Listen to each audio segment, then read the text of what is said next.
Guys. So today our knowledge session is on MLOps with the Databricks.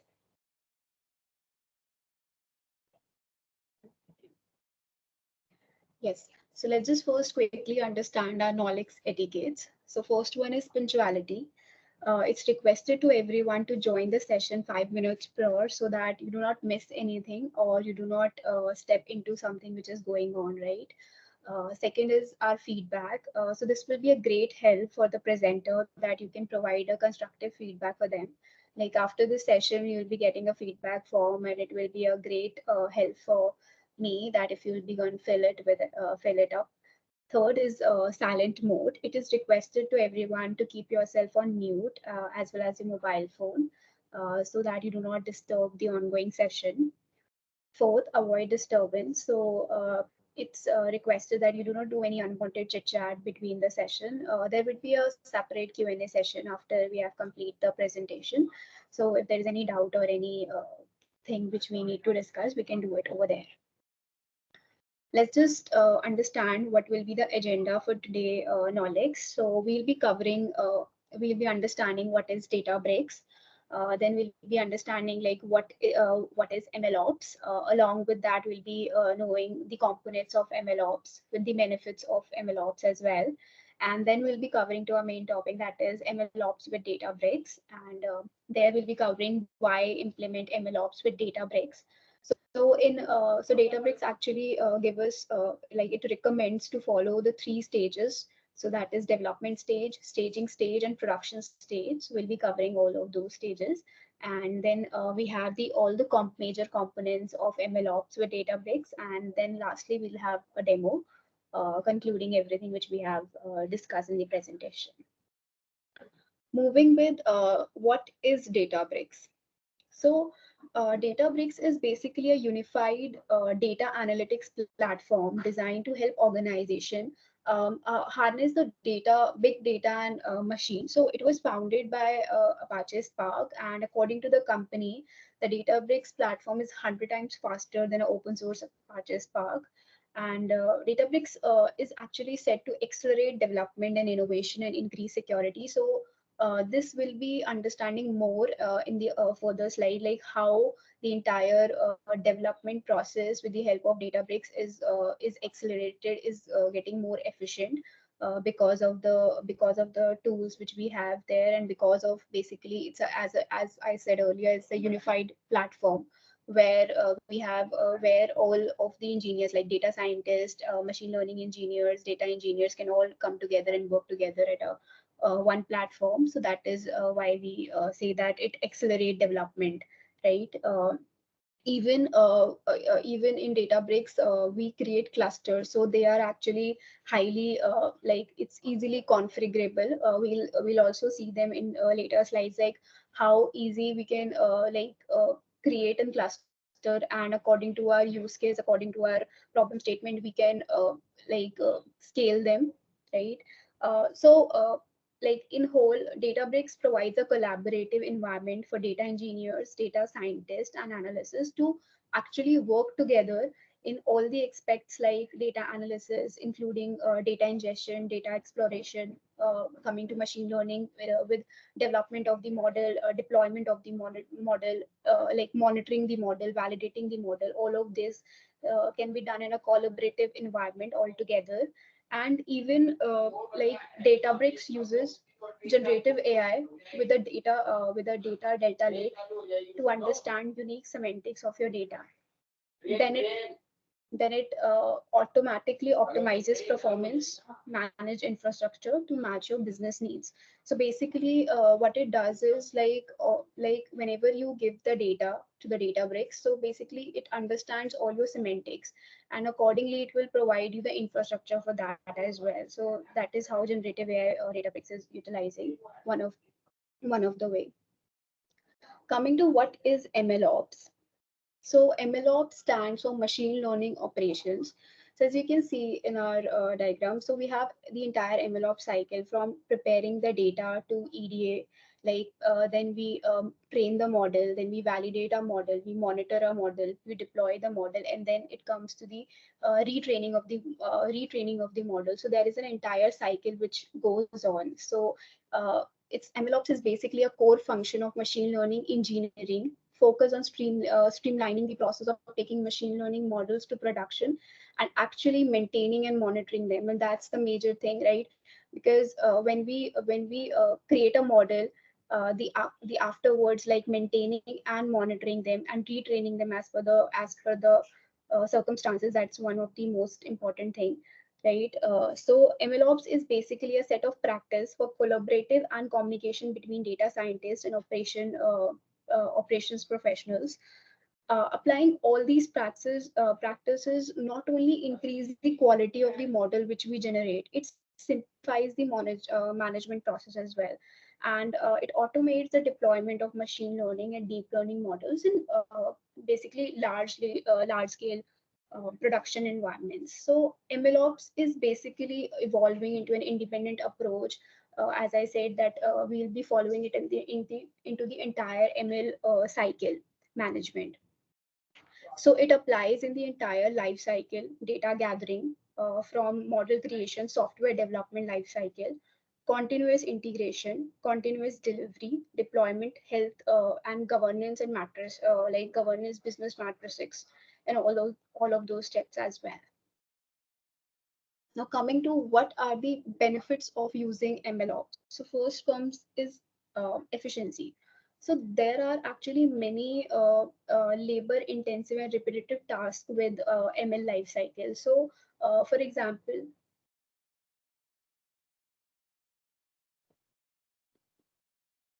um, is my screen visible? It just got blank for me.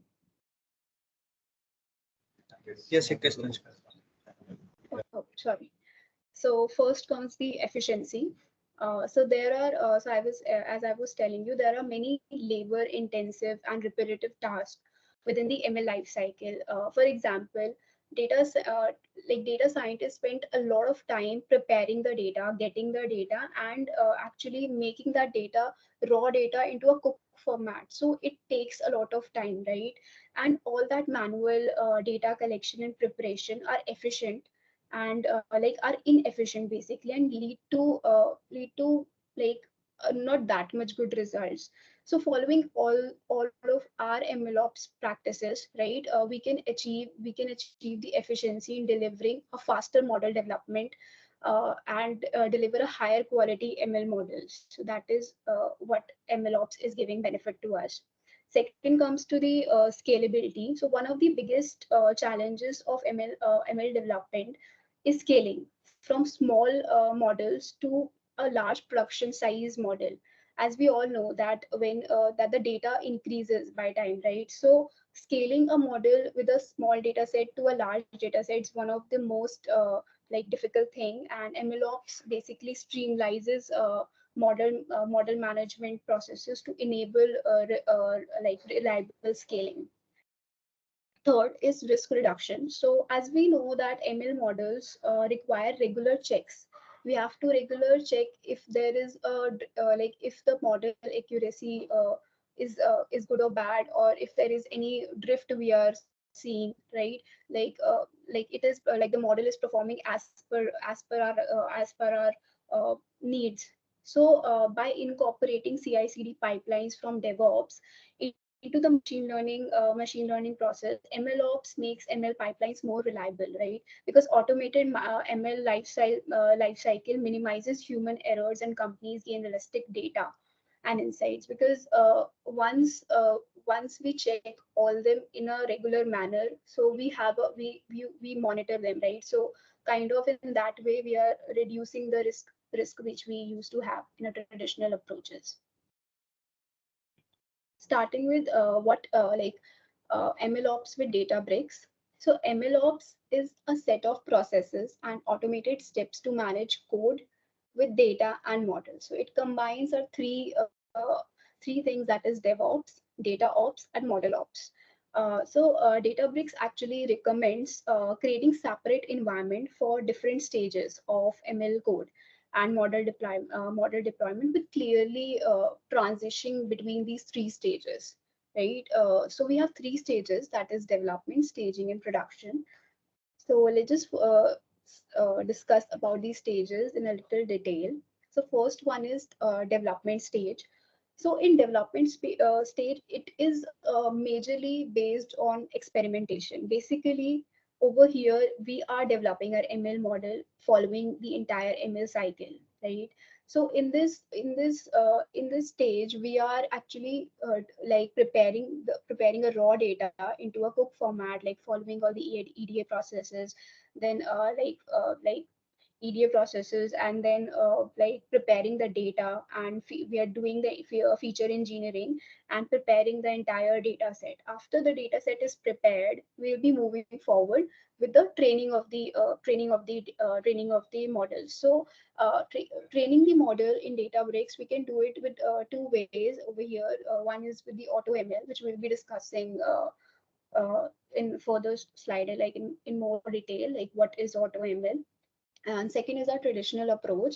Over there, we will be using any ML algorithm, and there we can apply it and use it with our data set, and then we can train our model, right?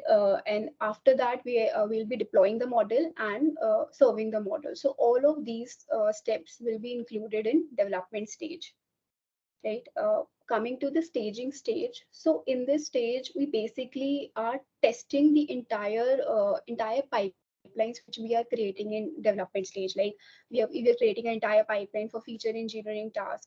We were creating a model training pipeline. We were creating and validating model pipeline. We were even deploying the model, right? So all of those pipelines which we have created in development stage, over here in this stage, we'll be testing all of those. And here, ML engineers basically create a CI pipeline to implement that unit and integration test. And those tests are run in this stage. And when the output of that staging process is green, is okay, then it triggers the CI/CD pipelines to the production stage. So this happens in this staging stage. Now comes to the production stage. So in this production stage, when staging stage gives us a trigger that yes, we trigger our CI/CD pipeline for training and for other services. And the major thing over here is that ML engineers are provided the entire access, right? But the data scientists are just given a visual access, so that they can visualize, like if there is what are the test results are coming, what are the logs which we are getting, is the model getting accurately prepared, if there is any drift between the accuracy, what are the artifacts being generated, are they packed, are they packaged in a certain format. So all of those visual access we will be providing to ML data scientists in this stage. But uh, or like but the read or the implement access would be not provided, will be only given to ML engineers in this stage. So that's how Databricks recommends to use these stages: development, staging, and production. Now coming to why implement MLOps with Databricks. So first one is a unified platform. So this I was discussing earlier as well, that it's the biggest advantage of implementing MLOps with Databricks is that it provides you with a unified platform where you can manage all the major components, right? With machine learning operations and unified access control. Like all, like we'll be seeing this in our demo as well, like how in one platform we can do the data engineering, we can do the model training and model deployment at a one unified platform. Coming to the scalability and performance. So Databricks provides scalable clusters ideally designed to accommodate data sets, computation and machine learning models of any size. So for example, in our demo, we'll be seeing, like I have created a very simple cluster for my demo because we were having a very small data set, and hence we were creating a small model as well. But there are many options available. Like we have to first select a policy which compromises of like personal compute or unrestricted, or there are many other policies. So we have to, according to a use case, we have to select those. We can select how much core or how much storage we require, right? So that kind of so it's very easily configurable, and just after a few clicks you can create your cluster. And that's why we're saying that it's scalable, right? Because you can edit it afterwards as well if you create once. Coming to third, that is MLflow integration. So MLflow is basically an open source platform used for managing machine learning workflow. So by MLflow we can easily track our experiments. We can do model versioning, model packaging, and deploy the code. All of these things are like make MLflow a bit easy. So basically saying we will be seeing how MLflow integration is done in our demo as well, like how we can log certain matrices or certain parameters. We can how we can package the entire model with the requirements, with the model file, and how all the different matrices we can be logged with that. So we'll be seeing that in our demo as well. Coming to fourth, that is simplified ML workflow. So with the help of Databricks, you can easily eliminate the overhead of implementing data preparation, data engineering, and machine learning, and deploying the tasks at different platforms, and then coming all together. So here Databricks provides you an entire workflow. I'll be showing you this as well with our demo, that how there is an option workflow where we can entirely schedule the jobs, like how if we have to like retrain our model, if there is a notebook available, how we can like there are circumstances we have to retrain a model when a new data kicks in, right? So for example, you want to you know that your data kicks in every month or every 15 days, so we can schedule in that way. Or we can even create triggers, like if a new data kicks in, we can schedule the pipeline. So that kind of workflow, simplified ML workflow, is available. Automated deployment. So one of the best thing about Databricks is that it allows you to automate machine learning workflow and model deployment using REST APIs. uh, Coming to the next, that is improved model training. So basically with the help of AutoML, we can produce a baseline model very easily, and it would provide you a baseline model, and with the entire Python code as well. So what happens in AutoML is with Databricks is that you have to just provide a data set to AutoML, and you have to just select like which kind of problem you have to deal with. Is it a forecasting problem, or is it a regression, or is it a classification? And once you have to set a certain time, like for how much time you want to run that service. For example, we say we have to run that service for 10 minutes. So in 10 minutes, it will generate multiple models for you, and you can and with all of those model, it will attach a Python notebook for which that for the code which has been used to generate that model. So it's entirely visible to you how that code how that model is developed. So basically, it will be giving you a baseline model. If suppose the accuracy is not that much accurate in a baseline model, so what you can do, you can just take that and do your hyper tuning, and you can achieve your final model in, I think it will kind of uh, reduce the time. And for the new persons who are like excited to train their own model, they can use AutoML if they do not have a prior knowledge about what algorithms or what kind of like feature engineering things they have to do, so they can utilize this feature. Coming to the components of MLOps with Databricks. So what are the so there are certain components. First comes the EDA, that is exploratory data analysis. So in this, we perform all the EDA tasks like seeing what kind of data we have and what kind of things we can achieve. Here we can even, by analyzing the data, we have to finalize what kind of algorithm we can put that in, like to train the model, right? We'll be discussing all of these components in detail in further slides. Coming to the data preparation and feature engineering. So here all the manipulations in the data set, like basically making raw data to a cooked data. For example, like if there is any missing values, or if there is any outliers, or if there is if we have to visualize which feature is important, which feature is not, that kind of task we will be performing here. And then comes our model training and tuning.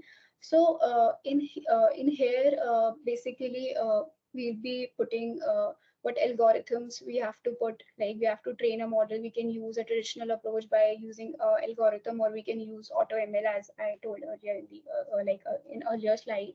And then comes to tuning. So once a model is prepared, but it has some kind of less accuracy, we have to retrain our model, right? So we can tune the hyperparameters which we have, so that we can do in tuning. Then model review and governance, like we have to review that model. Is the model like good to go? Can we deploy it? That kind of task we do there.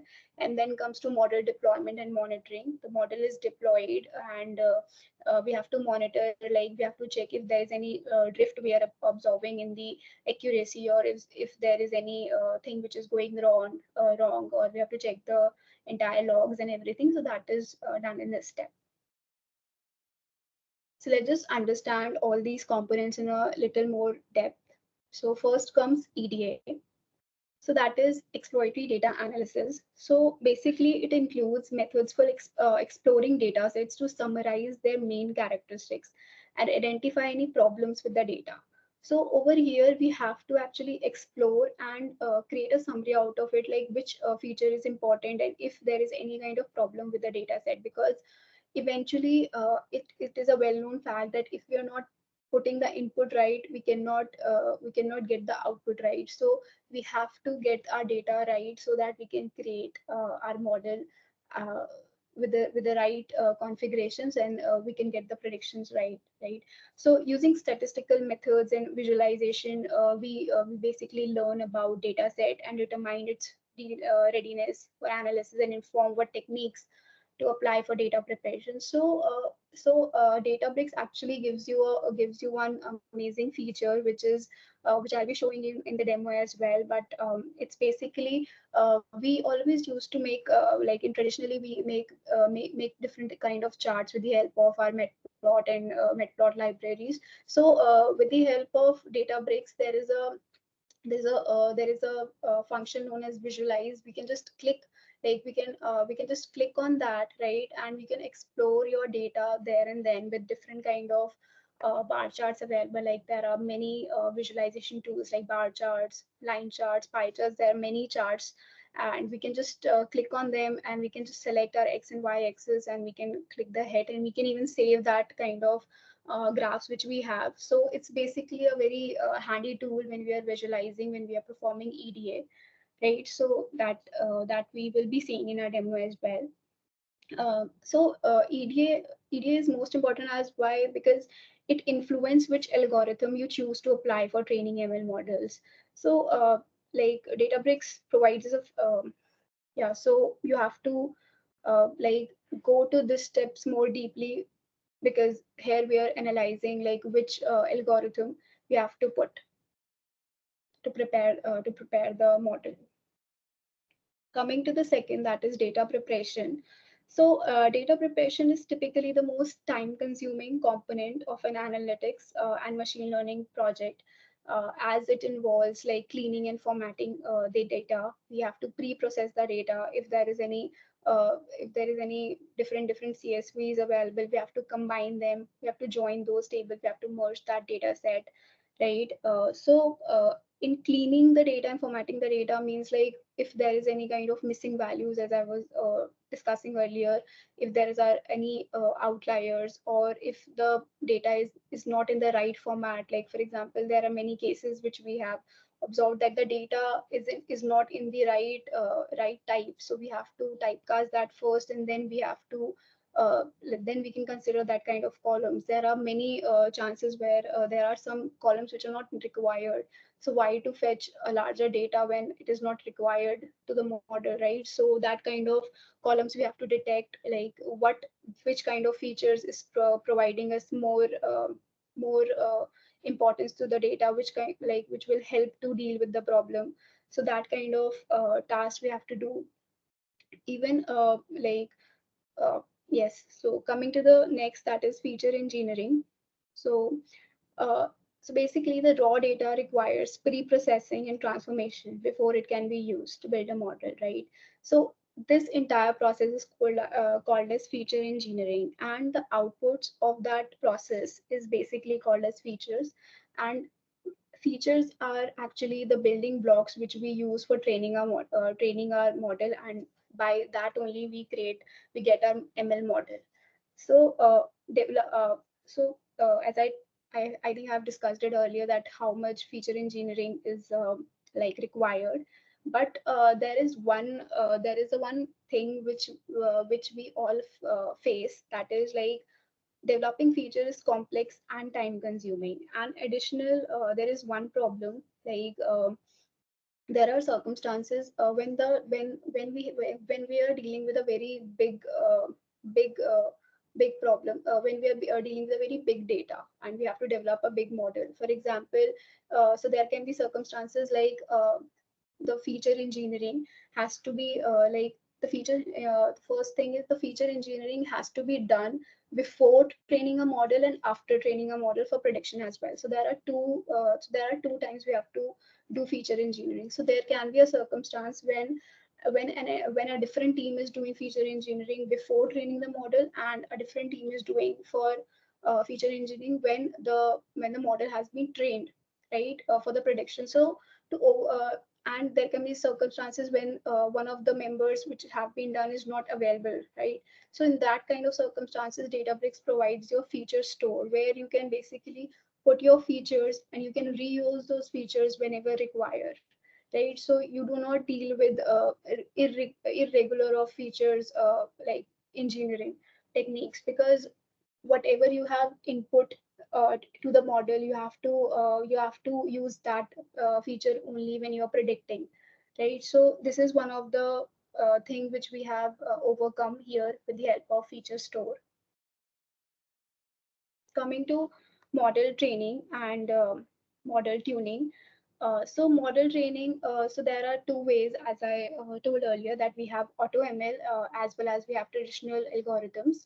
So in auto ML, as I told, but auto ML, which basically it automatically prepares a data set for the model training and perform a set of trials using so there are open source libraries in Databricks which we can use, like scikit-learn. There are XGBoost, and they create an entire Python notebook, and with the source code and each trial you run. And even it provides you a feature like you can compare different models all together. There are different kind of graphs also available, and you can compare what kind of accuracy one got and the other got.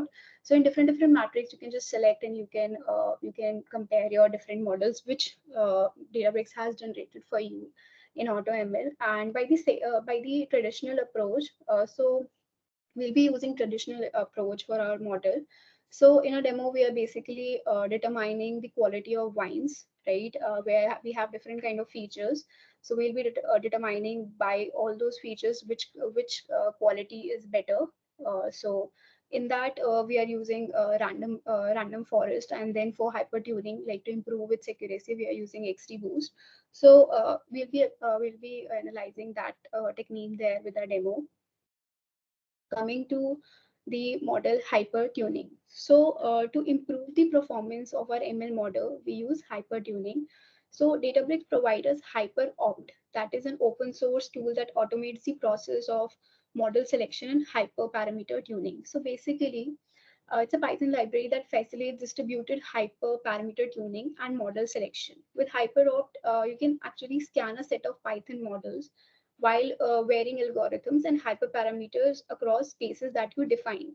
So you will be seeing this in our demo as well, that how you can actually define a hyperparameter space, and you can use like we'll be using a Spark trials. Like what Spark trials is basically helps you do like create different models all together in parallel, right? So in that kind, so parallelly there will be different models generated, and the hyper parameter space which you have defined, they'll be picking all those parameters from there, and they'll be combining, they'll be using combination of them and creating a model for you. And whichever you get the best run, as like whatever the accuracy is got the highest, you can select those and you can get your model, right? So that is what hyper tuning is about. Coming to model serving and deployment. So basically, Databricks provides serving models. Serving provides a unified interface where we can deploy, we can govern, and we can even query AI models. So each model, when you will be serving, is available as a REST API that you can integrate into your web or client application. So we'll be seeing like how this is done in a demo, but moving forward, so we'll be seeing right. So it even provides to scale up and down, and meet the demand changes, saving infrastructure cost while optimizing latency performance. So, for example, like when you serve a model, you can like it has a feature known as like scalable. Like if the requests are not that much, and you have created a endpoint with a with the n number of configurations, so it is scalable as per your request coming. So it will be handleable by their end. So model serving actually supports three type of serving, that is custom models, which we used in our demo. So these are basically Python packaged MLflow. This is like in a format of MLflow format, like they're packaged in ML format. So they can be registered either using Unity catalog or in the workspace model registry. So these there are examples like what we can we use like scikit-learn, XGBoost, PyTorch. These kind of custom models can be served. And then we have the open models like Llama 270B chat, and there are Mistral 70B. So they're also available. Immediate use, but it's like pay per token pricing is there for those models. And then we come over the external models. So third serving. So these are models that are hosted outside of Databricks endpoints that serve external models and can be centrally governed, and customers can establish rate limits. So, for examples, like we have OpenAI GPT-4, and we have Entropy Cloud, and like for example, like these are some of the open external models which we can use. Now, let's move towards our demo.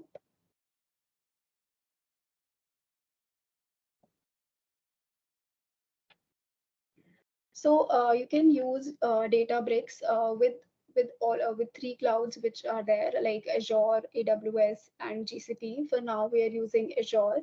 So this is how the UI looks like. You have to actually basically first assure that you have Azure Databricks service active. You have to create one workspace. So here I have like created a KnowLx demo workspace, and once you'll be clicking here to launch workspace, this kind of UI will be open, right? So so here is workspace, like all of your notebooks and works, whichever model you have been developed. So this will be coming here. There is a catalog, workflows. So in workflows, we have not created any. You can create a job, as I was discussing, if there is a retraining purpose, or for any retraining purpose. You can even like select the type. Like for example, if you want to give the code by notebook, Python script, there are various other like source available. Coming to compute. So this is a cluster which I have generated, but let's just generate one more cluster. So as I was telling that there are many policies available like unrestricted, personal compute, power use, compute shared. So there are many. So you can just select as per your use case. For now, like for my cluster, I have used actually personal compute. Then you can select the access mode. You can even add like any member. For now, it's just me in this space, so just showing my name. So in Databricks runtime, you can select like standard or ML runtime, which is available. Then you have the worker type, min, max, and you can even enable auto scaling, and you can just like see if you want to, like if there is any inactivity like there, so you can just set that if there is an inactivity, for example 20 minutes, so they will be turning off your cluster. So these kind of things are there, and when you be clicking on create compute, one everything is done, so it will create a cluster for you. Right now I'm not doing it just because it takes a little time to create it. I have created for the demo, and it's available here. And as you can see that we have SQL things, and we have the data engineering services. We have machine learning services available, like all the experiments and all the models will be created over here. This is the feature store, which we were discussing about, and all the models, when we'll be registering those models to our Unity catalog or to our model registry, we'll be viewing them here. And then we have the serving. So we'll be like analyzing them with our code. So let's just move to our code now.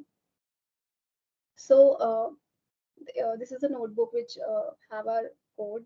So let me just first tell you about. So here, when you have to run your code, you have to attach your cluster. So here I have used my cluster. There is only one cluster, so that's showing only one. You can, if you can, like, if any new would be there, you can select it. And you can even, as I was discussing, you can schedule your notebooks, right? So you can just you can schedule it for a day or an hour, week, month, as per your use case. We can select, you have to add a cluster, and you can, like, there is an alert system. Like if the notebook was success, failure, you want to have an alert in your email ID, so you can add it, and it will create an alert for you as well. You can add multiple email IDs here. Now let's just move forward with data pre-processing and feature engineering. So as I was telling you, that first step is always like pre-processing and feature engineering the data. So here we are just loading our CSVs, and here we are using a display. We are displaying white wine. So as I was telling you, there is a feature available like visualization. You can just select anything which is available. Like you have line, bar, area, histogram, heat map, right? So you can just select any of the things. For example, let's just select line, right? And you can select X column, fixed acidity, and you can select an Y column as, let's say, quality, right? And see, there is a graph being done, right? So in this way, you can visualize your data. You can even save this chart. For now, we're not saving it, right? So here we are doing some pre-processing and feature engineering tasks, right? Uh, so these are some minor things. Here we are actually seeing. Here we are actually seeing like if there is any missing values in any of the feature. So if you can see, we have 6497 values in all of those features, and the there are 6497 rows. So we can see there is no missing values.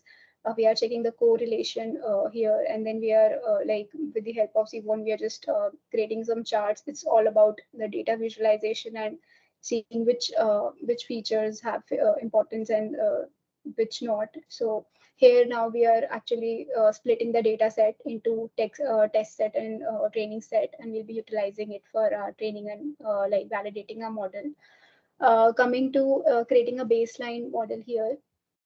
So as you can see, I'm using a random forest classifier. I'm naming my model as untuned random forest, and here I'm using MLflow, and I'm logging a parameter known as n estimators, and even I'm logging my metric, which is AUC, that is accuracy, and then I'm logging my model. right? So we'll be seeing how this looks like in the UI as well.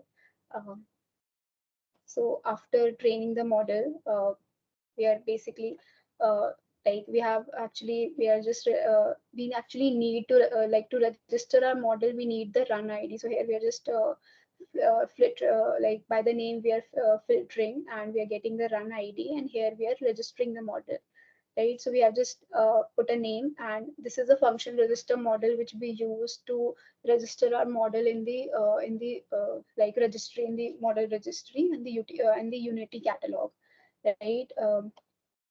Now, as we discussed in the slides, like we have three stages available.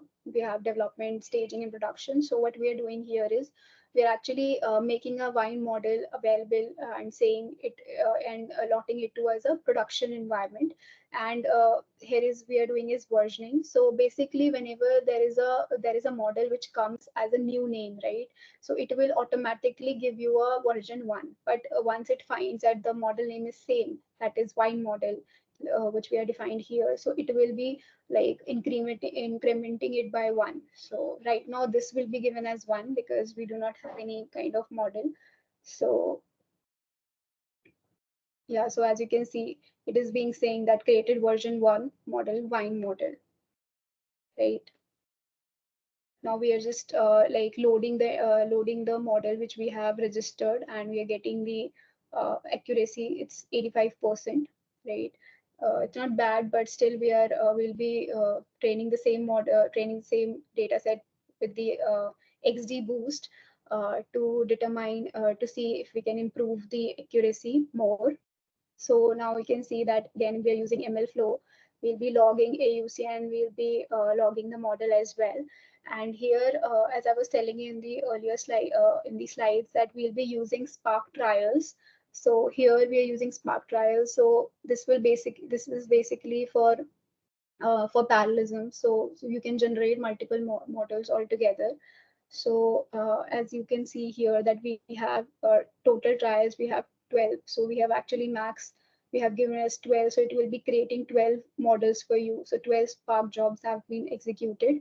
And if I have even printed out like what was the best run. So it was giving a 90. Like before with the random forest, we had 90%, we have 85%, but now it has been increased to 90, right? And there was, yes, so this is here the search space which I was talking about, that we have to define our search space with all the parameters, and this will be undertaken uh, by the uh, by the hyper opt, and then we can then the different combinations will be executed and models will be generated.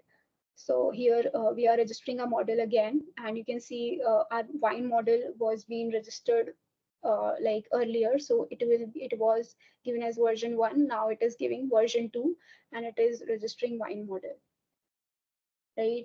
So now let's just see. So now what we are doing here, so basically we had a model which we moved to production, right? The untuned model. So now what we're doing is we're marking that as archived, and we are moving a new model we just created with the XGBoost to production. So now comes the serving part. So here for serving, we actually require the Databricks token, and you can actually take that token from just going to user settings, and there is an option for generating token, and there you can take your token, and you have to like save it somewhere because it doesn't show you afterwards. And here we are like querying our model. So we are actually saving the model predictions, like whatever the model we have served, right? So here is the prediction for the model served, and here is the model prediction which we implemented above. So you can see how like the served and the accuracy is same. So how this is how we are validating for now. So let me just so this is about the demo. Let me just show you how the models get created. So this is the model, wine model. So as you can see, there are two models which was created, like version one and version two. Let's just see this first. As you can see, it was first marked as none, and then we marked as production. And afterwards, when we have the XGBoost, we marked the production to archive, right? And we named it as untuned random forest. We have not added any description, or pending request is not there, so you won't see anything here, right? So this is how you can add any tags. There are inputs available, all right. So coming to the and that's how the version 2 looks like. So you have marked as tweet production, so it's in production stage. Now let's just see, as I was in the experiments as well, like as I was telling you, we have 12. So you can see there is an untuned random forest available. So we were logging, and we have logged a parameter known as an estimator. So here is the value, right? And for AUC, you can see the value over there. Even the uh, you can see that they have attached the notebook over here, like from where it is being generated. And we go back, you can see with the with the XD boost, there were multiple models generated because we used Sparks trials. So there were 12 actually generated here, and they all are being here, and you can see the code as well. And now coming to our serving part. So to create a serving endpoint, you just have to click here, and you can name it anything. You have to select an entity, like from Unity catalog, from model registry, from external model, or from the Unity catalog feature spec function. So for example, I'm using a model registry model. So right now I have Vine model available. So it is showing me here. You have to just confirm it, right? And you can select whatever compute type you need. So for now, we need compute CPU, and you have to select like scale out. So small can be good. So you just have to click create after doing all these configurations. We're not doing right now because I have created one for me. So as you can, so this creating this takes a little time. So you can see like how everything is being shown here in graphs. As I have not queried it right now, so it's not showing anything, but that's it.